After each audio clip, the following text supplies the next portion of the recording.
J'ai pas chômé hier quand même, hein. J'en ai fait des idées, j'en ai trouvé des idées. J'ai fait une sacrée liste. Donc bon, je pense que ce sera la dernière vidéo pour ça. Donc bah, je t'ai dit que je voulais vendre mes fruits et légumes.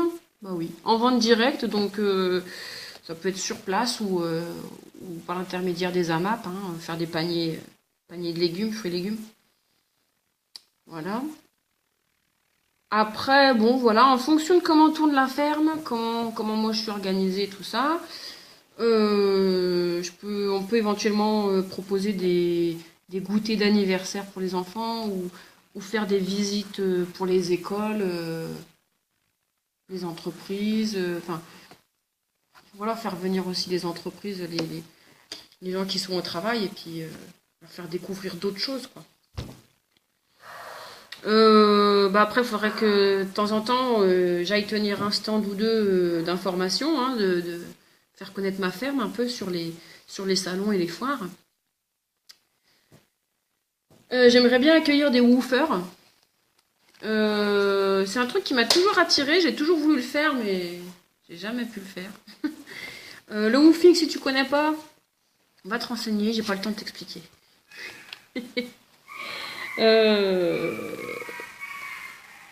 Bon, en gros, c'est un échange de bons procédés, hein, que tu sois français ou étranger, ça peut être des étrangers ou français, hein, qui viennent sur ma ferme, par exemple. Ils me filent un coup de main pour cultiver. Donc, ils travaillent, mais ils me filent un coup de main. Il va falloir que je révise la législation, là, parce qu'au niveau du travail, il ne faudrait pas non plus que ce soit du voilà, travail dissimulé, tout ça, j'aime pas trop. Faut pas que je joue avec ça, c'est pas bien ça. Faut faire attention. Donc, en gros, les woofers, ils viennent filer un coup de main sur la ferme. Donc, en gros, ils font ce qu'ils ont envie ou pas. Hein. Moi, je leur propose de faire ça. Bah, s'ils veulent pas, ils font pas. Hein. Mais bon, l'idée, c'est qu'ils viennent donner un coup de main. Donc, eux, ils apprennent et moi, je leur offre le gîte et le couvert. Voilà. Donc, bienvenue aux woofers. Alors, dans l'idéal, hein, ce serait aussi de faire intervenir des personnalités, hein, telles que Pierre Rabhi, Nicolas Hulot, hein, tant qu'à faire, si on peut le faire venir aussi. Comment il s'appelle? Charles et Perrine, Hervé Gruyé, c'est ça? C'est ceux qui tiennent la ferme du Bec et Loin, qui est très connue dans le milieu de la permaculture. Parce que je ne sais pas si ce sont les ou l'un des pionniers en permaculture en France, je crois. Enfin, je maîtrise pas trop. Hein. J'ai vu un peu leurs vidéos sur Internet, mais après, je connais pas trop leur histoire. Mais voilà, ils maîtrisent bien leur truc. Alors après, si un jour on peut les faire intervenir chez nous, ça pourrait être top. T'as vu, je dis chez nous. T'as vu, je commence à te comprendre dans ma ferme. T'as vu, t'en fais déjà partie. Alors, j'adore les hamacs. Et je crois que j'aimerais bien qu'il y ait un petit coin, un petit espace, tu vois, dans les arbres avec des hamacs. Comme ça, les gens, tu vois, je te parlais d'espace détente, machin. Tu vois, les gens, ils viennent faire leur sieste dans le hamac, ils viennent glander, rien faire et tout. Tu vois, c'est le pied, quoi. Sympa au milieu des arbres, des fruits, des légumes, des oiseaux, des moutons, des chèvres et des ânes. Donc voilà, faire un petit espace cosy dans le jardin, quoi, avec les hamacs, je sais pas, mettre un salon de jardin, un truc cosy, quoi. Alors, important aussi, faire un espace vraiment dédié aux enfants. Parce que pour moi, c'est vraiment important que les enfants participent à ça, parce que c'est l'avenir. Donc, c'est notre devoir, c'est mon devoir en tout cas, moi je considère comme ça, c'est mon devoir de transmettre ça aux enfants.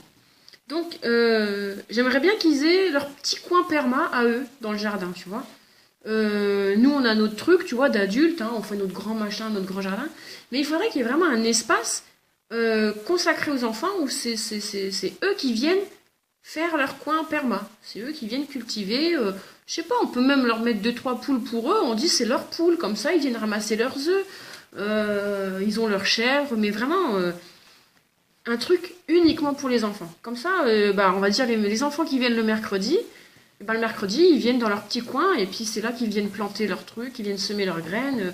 Ils viennent caresser les chèvres et les moutons. Ils ont un âne, ils ont un poney, ils ont des poules. Ils ont leurs petits outils à eux. Parce que moi, je sais que j'aurais rêvé de ça quand j'étais petite. Et là, je vois mes enfants. Moi, tu vois, j'habite en ville en appartement. Mais qu'est-ce que je serais heureuse pour eux. Et je sais qu'ils seraient heureux, mais vraiment heureux d'avoir ce coin-là pour eux, tu vois. Un espace. Même leur mettre leur hamac et leur coin, leur petit salon de jardin. Un truc pour les gosses. Alors oui, je voulais rajouter dans le bâtiment, dans l'espèce de salle polyvalente, j'aimerais bien qu'il y ait une bibliothèque, mais une vraie de vraie, concernant tout ce qui touche à l'environnement, l'agroécologie, voilà, développement durable, mais vraiment un truc, développement personnel, vraiment une vraie bibliothèque. Après, louer, je sais pas, je suis pas bibliothécaire, je sais pas, est-ce que je peux mettre ça en place, est-ce qu'il faut une compétence particulière, je sais pas. Euh, Est-ce que c'est mieux de prêter aux gens ou c'est mieux qu'ils consultent sur place? Je ne sais pas, mais vraiment j'aimerais qu'il y ait une bibliothèque, parce que ça en fait partie, quoi. C'est l'espace détente aussi, c'est que les gens ils viennent là pour lire tranquillou, quoi.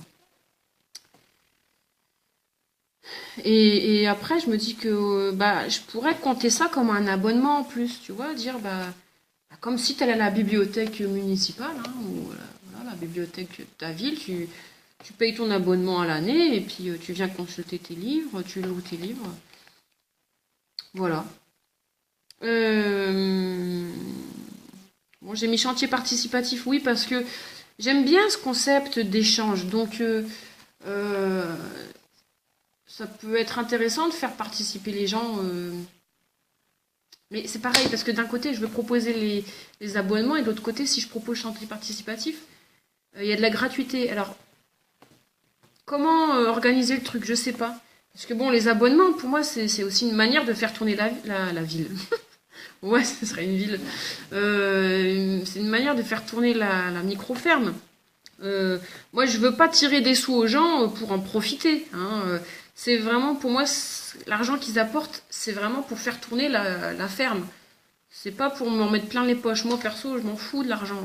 Si j'arrive à vivre, si je mange avec mes fruits et légumes et que j'ai ma maison, mais alors en terre, là, c'est le paradis pour moi.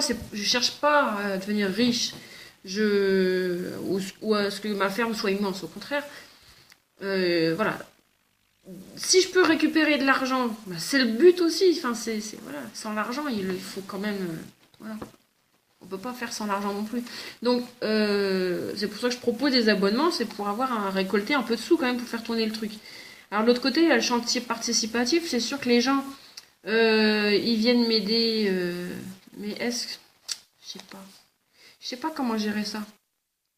Parce que chantier participatif, les gens, ils viennent donner un coup de main, mais c'est gratuit.